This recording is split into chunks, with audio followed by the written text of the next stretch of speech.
Creative math मराठीमध्ये आपले मनापासून स्वागत. तर आता आपला जर्नल हा टॉपिक चालू आहे आणि त्यामधला आपला फर्स्ट प्रॉब्लेम सॉल्व करून झालेला आहे. तुम्ही तो बघितला नसेल तर जाऊन चेक करा. आता आपण बघणार आहोत आपला नेक्स्ट प्रॉब्लेम. तर इथे तुम्हाला ट्रान्झॅक्शन्स दिलेले आहेत. जुलै 2019 डेट आहे. फर्स्ट ट्रान्झॅक्शन आपण बघूयात. Started business with cash ₹1 lakh, stock of goods ₹50,000 and computer of ₹50,000. आता बिझनेस स्टार्ट करताना इन द बुक्स ऑफ संकल्प जर्नल स्टोअर, जे आपलं जर्नल आहे ते ड्रॉ करून घ्यायचं, वरती नाव लिहायचं इन द बुक्स ऑफ संकल्प जर्नल स्टोअर. तर बिझनेस स्टार्ट करताना त्यांनी कॅश किती आणलेली तर 1 लाख, स्टॉक ऑफ गुड्स आणलेले 50,000चे आणि कम्प्युटर आणलेले 50,000. म्हणजे हे सगळं काय झालं, कॅपिटल झालं. म्हणजे ह्यांची जर्नली एंट्री काय येईल, cash account debit 1 lakh to capital account 1 lakh. Next entry काय होईल, stock of goods account debit to capital account. हे बिझनेस स्टार्ट करताना आणलेल्या वस्तू आहेत ह्या सगळ्या, त्यामुळे हे सगळे काय झाले, कॅपिटल झाले. 50,000 आणि त्याचप्रमाणे computer account debit to capital account. आता तुम्हाला इथे समजेल कॅपिटल अकाउंट तिन्ही ट्रान्झॅक्शनमध्ये कॅपिटल अकाउंट हे काय झाले, क्रेडिट झाले. कॅश अकाउंट डेबिट झाले, stock of goods account debit झाले आणि कम्प्युटर अकाउंट डेबिट झाले. कॅपिटल अकाउंट तिन्ही ट्रान्झॅक्शन्समध्ये कॅपिटल अकाउंट क्रेडिट झाले. त्यामुळे आता हे 3 एंट्र्या वेगवेगळ्या न करता आपण ह्याची एकच एंट्री बनवणार. ती कशी, तर पहिले काय लिहायचं, डेटमध्ये जुलै 2019 डेट 1. फर्स्ट काय आणलं आहे, कॅश आणली आहे, म्हणजे कॅश अकाउंट डेबिट. सेकंड आहे stock of goods account debit. Third आहे कम्प्युटर अकाउंट डेबिट. आणि जे कॅपिटल सेपरेट होतं ते आता कंबाईन करून लिहायचं टू कॅपिटल अकाउंट. म्हणजे ह्यांची 3 वेगवेगळे ट्रान्झॅक्शन्सची एंट्री न करता एकच एंट्री करायची आणि ह्याला म्हणतात कंबाईन एंट्री. ही असते सिंपल एंट्री आणि ही असते कंबाईन एंट्री. मग कॅशची अमाऊंट किती आहे, 1 lakh. स्टॉक्सची अमाऊंट आहे 50,000 आणि कम्प्युटरची आहे 50,000.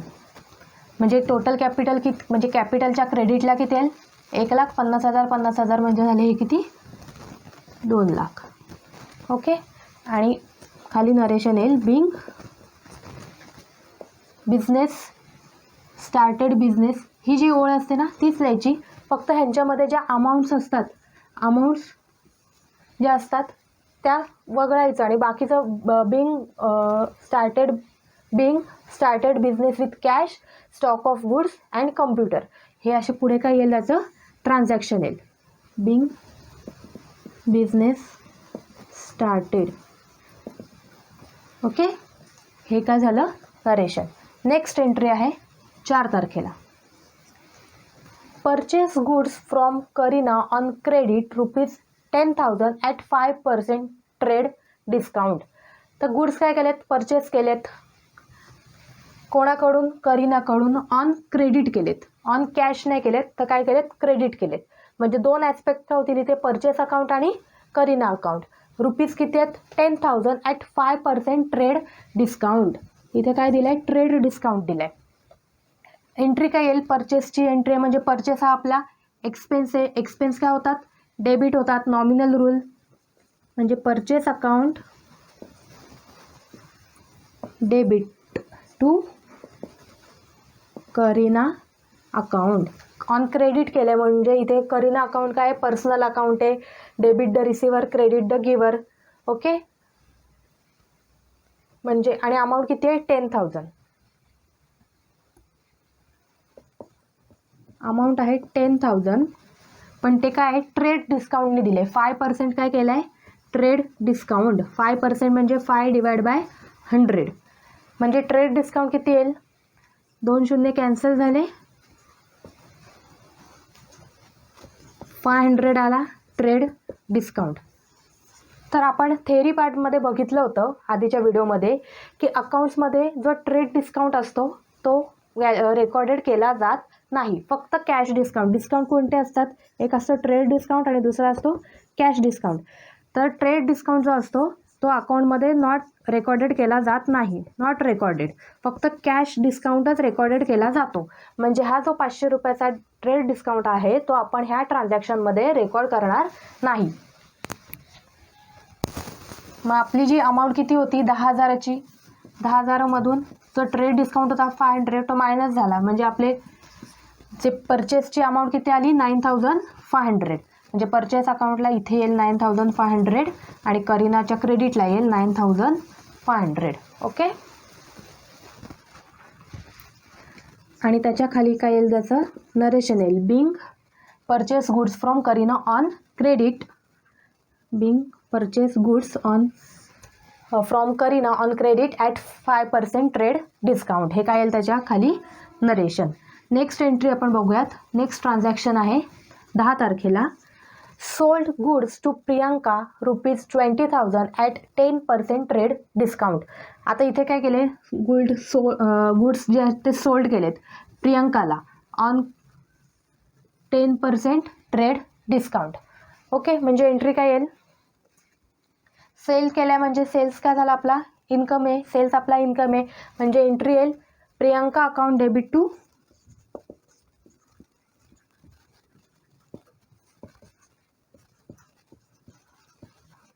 Cells account. अमाऊंट किती आहे 20,000. 10% ट्रेड डिस्काउंट आहे. ट्रेड डिस्काउंट आपण कॅल्क्युलेट करत नाहीत, not recorded in the books of accounts. त्यामुळे 10/100. हा शून्य गेला, हा शून्य गेला, हा शून्य गेला, हा शून्य गेला. म्हणजे ट्रेड डिस्काउंटची अमाऊंट किती आली 2,000. आपली जी सोल्ड गुड्स कितीला केल्यात 20,000 आला.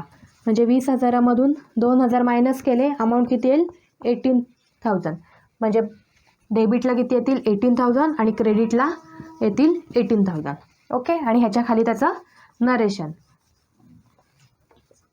Bing goods sold on credit to Priyanka. Next transaction आहे 13 तारखेला. Paid into State Bank of India ₹50,000. Paid केलेत कोणाला, State Bank of India. State Bank of India काय पर्सनल अकाउंट आहे. पर्सनल अकाउंटचा rule, debit the receiver, credit the giver. म्हणजे receive कोण करतं इथे, State Bank of India receive करते. म्हणजे स्टेट बँक ऑफ इंडियाचं अकाउंट काय होईल, डेबिट होईल. म्हणजे स्टेट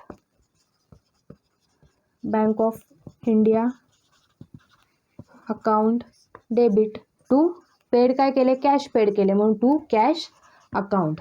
अमाऊंट किती आहे 50,000. 50,000.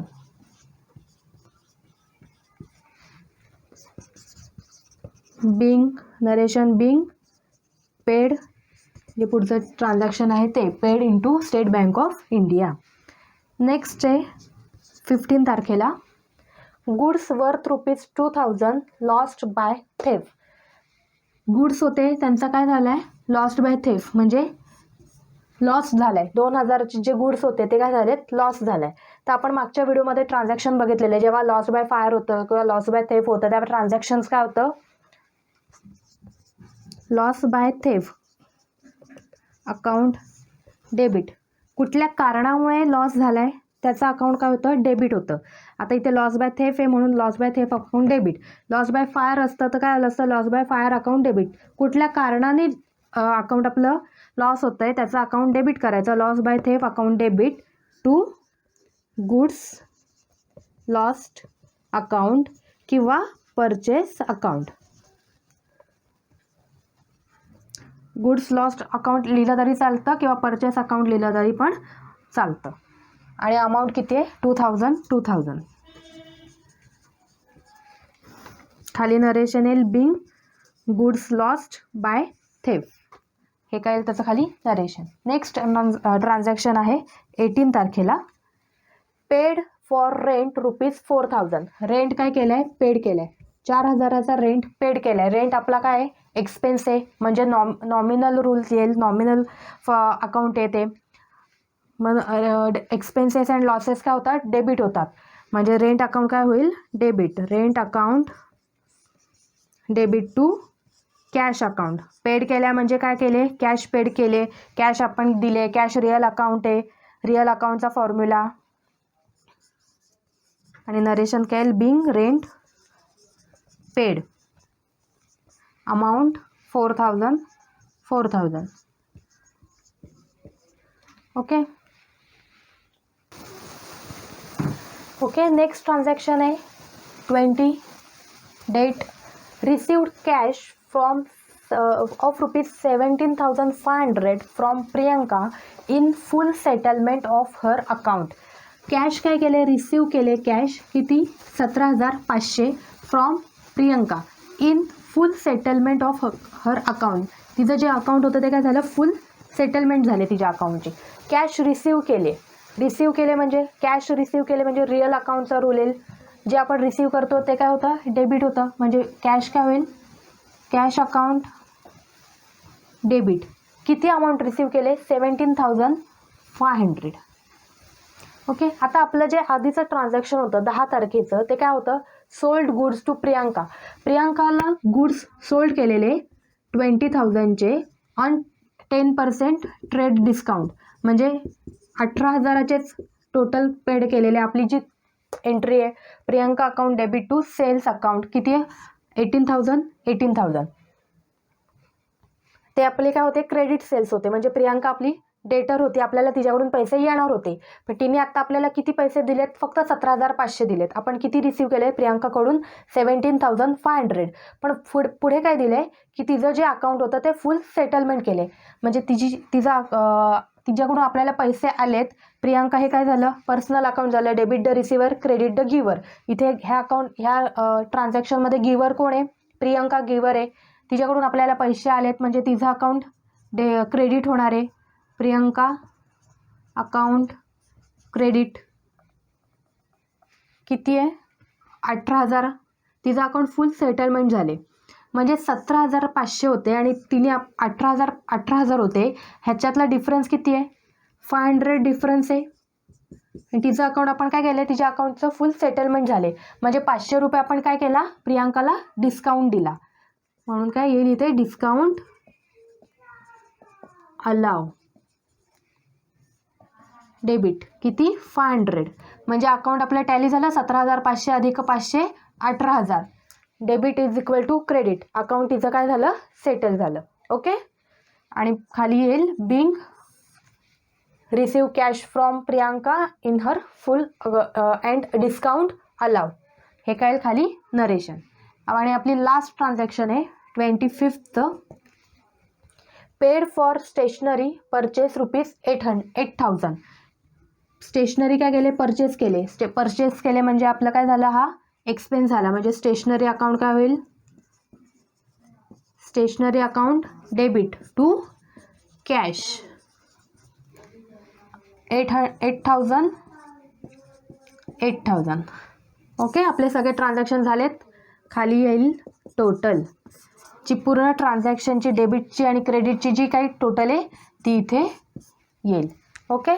सो हा आपला सेकंड प्रॉब्लेम पण कंप्लीट झालेला आहे. ह्याच्यामध्ये आपल्याला वेगवेगळं काय होतं, तर आपल्याला कंबाईन एंट्री होती. ट्रेड डिस्काउंट इथे इंट्रोड्यूस झाला. इथे आपल्याला loss by theft he Naveen entry होती. परत सेटलमेंटची नवीन एंट्री होती. असे 4 इथे नवीन टॉपिक्स आपल्याला आले आणि ते आपले क्लिअर झालेत. समजा ह्यामध्ये तुम्हाला काही डाऊट असेल तर कमेंटमध्ये मेन्शन करा. आणि आता आपण ही व्हिडिओ इथे स्टॉप करूयात. नेक्स्ट प्रॉब्लेम आपण नेक्स्ट व्हिडिओमध्ये घेऊयात. चॅनलला सबस्क्राईब केलेलं नसेल तर सबस्क्राईब करा. थँक्यू.